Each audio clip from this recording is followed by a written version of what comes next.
Chapter 19. Should I be nervous that the pilot is praying? The Provincetown airport was the most depressed place I'd ever been. To be fair, that might have been because I was in the company of a petrified dwarf, a heartbroken elf, a furious Valkyrie, and a sword that would not shut up. Sam had called an Uber car to get us from the Pilgrim Monument. I wondered if she'd used Uber as a backup for transporting souls to Valhalla. All the way to the airport, crammed in the back seat of a Ford Focus station wagon, I couldn't stop humming Flight of the Valkyries. Next to me, Jack hogged the seatbelt and pestered me with questions. Can we unsheath Skovnug again, just for a minute? I want to say hi. Jack, no. She can't be drawn in sunlight or in the presence of women. And we did unsheath her. And if we did unsheath her, she'd have to kill somebody. Yeah, but except for that, wouldn't it be so awesome?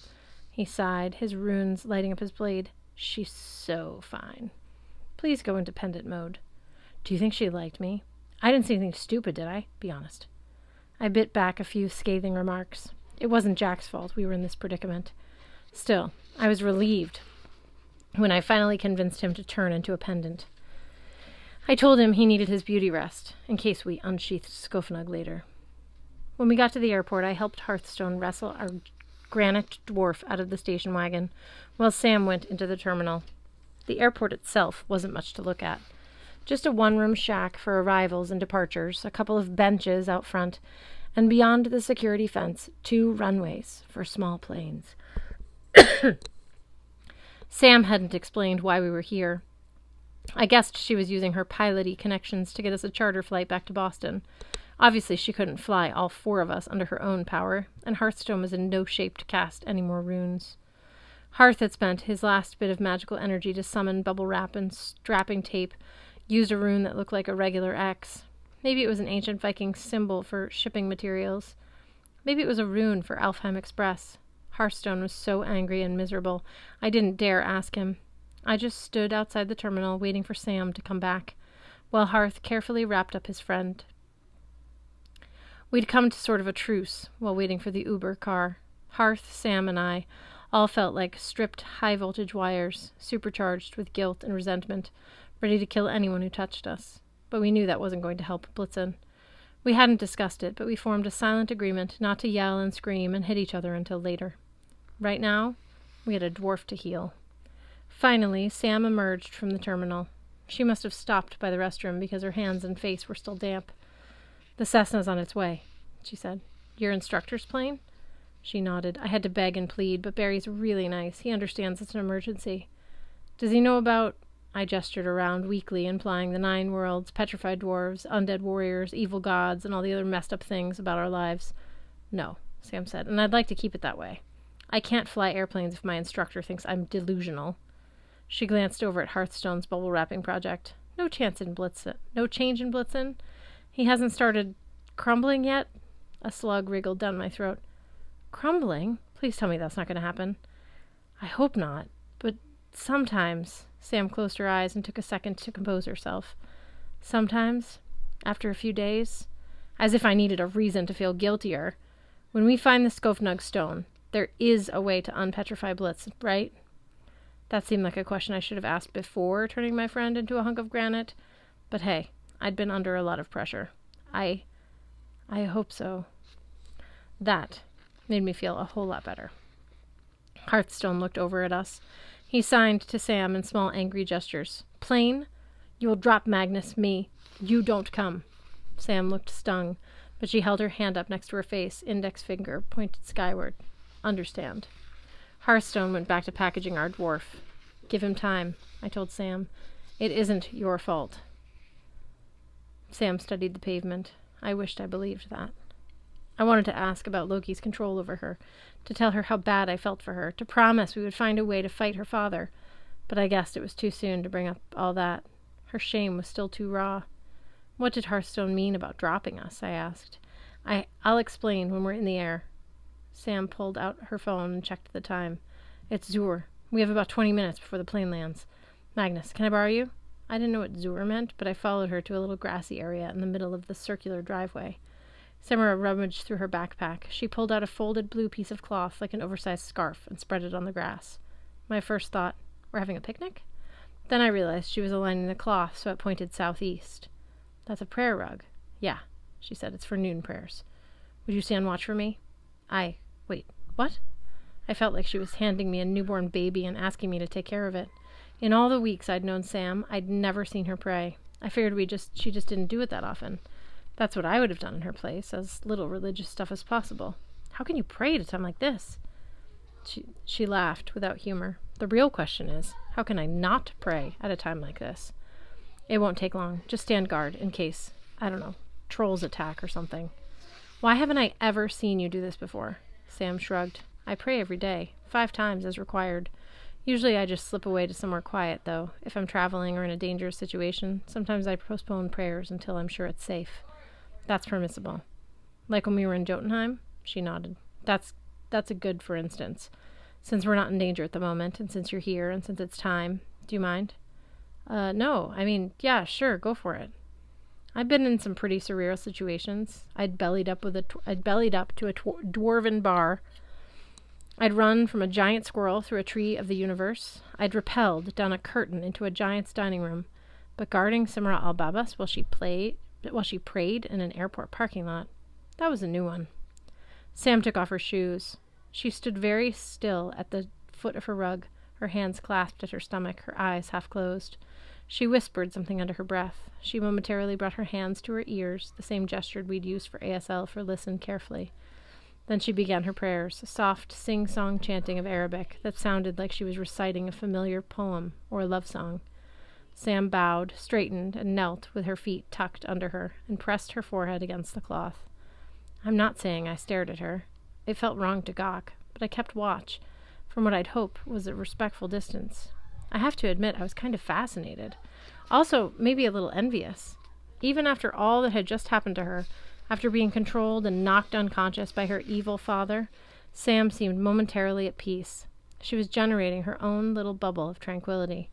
I never prayed, because I didn't believe in one all-powerful God, but I wished I'd had Sam's level of faith in something. The prayer didn't take long. Sam folded her rug and stood. Thanks, Magnus. I shrugged, still feeling like an intruder. Any better now? She smirked. It's not magic. Yeah, but we see magic all the time. Isn't it hard, like believing there's something more powerful out there than all these Norse beings we deal with? Especially if, no offense, the big dude doesn't step in to help out? Sam tucked her prayer mat into her bag. Not stepping in, not interfering, not forcing. To me, that seems more merciful and more divine. Don't you think? I nodded. Good point. I hadn't seen Sam crying, but the corners of her eyes were tinged with pink. I wondered if she'd cried the same way she prayed, privately, stepping away to some quiet place so we didn't notice. She glanced at the sky. Besides, who says Allah doesn't help? She pointed to the gleaming white shape of an airplane making its approach. Let's go meet Barry. Surprise! Not only did we get an airplane and a pilot, we also got Sam's boyfriend. Sam was jogging across the tarmac when the plane's door opened. The first person down the steps was Amir Fadlan, a brown leather jacket over his white Fadlan's falafel t-shirt, his hair slicked back, and his gold-rimmed glasses over his eyes, so he looked like one of those aviator dudes in a Breitling watch ad.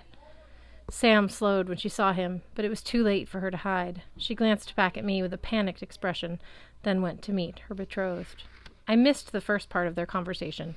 I was too busy helping Hearthstone lug a stone dwarf onto the plane. Sam and Amir stood at the bottom step, trading exasperated hand gestures and pained expressions. When I finally reached them, Amir was pacing back and forth, like he was practicing a speech. I shouldn't even be here. I thought you were in danger. I thought it was life and death. He froze in his tracks. Magnus? He stared at me as if I'd just fallen out of the sky, which wasn't fair, since I hadn't fallen out of the sky in hours. Hey, man, I said. There is totally a good reason for all this, like a really good reason. Like Simra didn't do anything like you might be thinking that she did was wrong, because she didn't do that. Sam glared at me, not helping. Amir's gaze drifted to Hearthstone. I recognize you, too, from a couple months ago at the food court. Sam's so-called math study group. He shook his head in disbelief. So you're the elf Sam was talking about. And Magnus, you're the dead. Sam said she took your soul to Valhalla. And the dwarf, he stared at our bubble-wrapped carry-on. Blitzen. Is that a statue? Temporarily, I said. That wasn't Sam's fault either. Amir let out one of those crazy laughs you never want to hear, the kind that indicates the brain has developed a few cracks that will not come out with buffing. I don't know where to start. Sam, are you okay? Are you in trouble? Samara's cheeks turned the color of cranberry juice. It's complicated. I'm sorry, Amir. I didn't expect that he would be here, said a new voice. Darling, he wouldn't take no for an answer. Standing in the plane's doorway was a thin, dark-skinned man, so well-dressed that Blitzen would have wept with joy. Maroon skinny jeans, pastel green shirt, double-breasted vest, and pointy leather boots. The laminated pilot's ID tag around his neck read Barry Al-Jabbar. My dears, said Barry, if we're going to keep our flight plan, you should come aboard. We just need to refuel and we'll be on our way. And as for you, Samara, he raised an eyebrow. He had the warmest gold eyes I'd ever seen. Forgive me for telling Amir, but when you called, I was worried sick. Amir is a dear friend, and whatever drama is going on between you two, I expect you to fix it. As soon as he heard you were in trouble, he insisted on coming along. So, Barry cupped his hands to his mouth and stage whispered, we'll just say I'm your chaperone, shall we? Now all aboard. Barry whirled and disappeared back inside the plane. Hearthstone followed, lugging Blitzen up the steps behind him. Amir wrung his hands. Sam, I'm trying to understand, really. She looked down at her belt, maybe just realizing she was still wearing her battle axe. I know. I'll do anything for you, Amir said. Just don't stop talking to me, okay? Tell me, no matter how crazy it is. Tell me. She nodded. You better get on board. I need to do my walk-around inspection. Amir glanced at me once more, as if trying to figure out where my death wounds were. Then he climbed the steps. I turned to Sam. He flew out here for you. Your safety is all he hears about. I know. That's good, Sam. I don't deserve it. I wasn't honest with him. I didn't want to infect the one normal part of my life. The abnormal part of your life is standing right here. Her shoulders slumped. I'm sorry. I know you're trying to help. I wouldn't change having you in my life, Magnus. Well, that's good, I said, because there's a whole lot more crazy coming up. Sam nodded. Speaking of which, you better find a seat and buckle in. Why? Is Barry a bad pilot? Oh, Barry's an excellent pilot, but he's not flying you. I am. Straight to Alfheim.